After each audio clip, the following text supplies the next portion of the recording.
sure can die a beautiful death, turning so many different colors before they let go of the tree that served them and they served, and falling to the ground. But that's not where their service ends, because plants are the truest cannibals.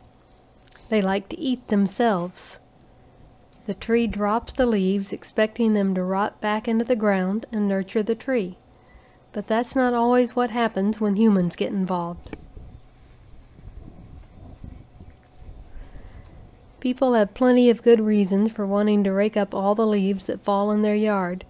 The leaves can kill the grass, causing unsightly bare spots. They can be a fire hazard, with one spark potentially lighting up the whole yard. They also hide rodents, bugs, and snakes, including the deadly kind of snakes. This is a ribbon snake, and not deadly. Unless you happen to be whatever's in there. But when the trees don't get back their nutritious leaves, they can become weaker and start to drop branches. In fact, they might want to drop those branches on your sheds and fence for, you know, revenge. One solution to this problem is a good mulching lawnmower, and you can just keep running over the leaves again and again. Sorry, environment and gas bill. Some people burn the leaves, which does help give the nutrients back to the soil, but can make massive amounts of smoke if the leaves are wet, and if they are dry, create a fire hazard. Or you can take the leaves and repay the tree with artificial fertilizer, which costs money, of course. Another solution is to cage the leaves while they rot, and then give them back to the tree. Trees don't need fertilizer during the winter. In fact, it's generally considered a bad idea to fertilize late fall or in the winter, because you might trigger a rapid growth, and then that new growth will just die off in the next frost. Here in Zone 8, we get some warm spells even in the dead of winter.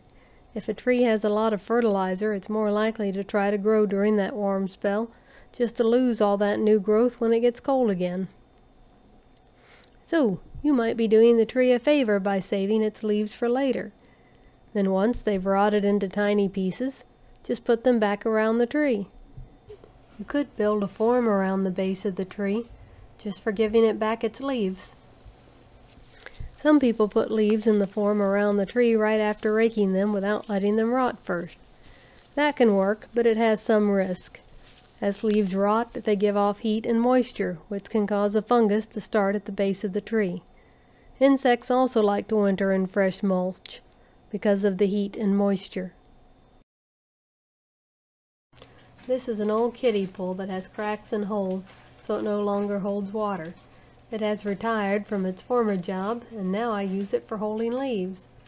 I can keep leaves and grass clippings and such in these old kiddie pools until spring. If I cover them with a tarp or plastic, that will help keep them from blowing out and help them rot faster.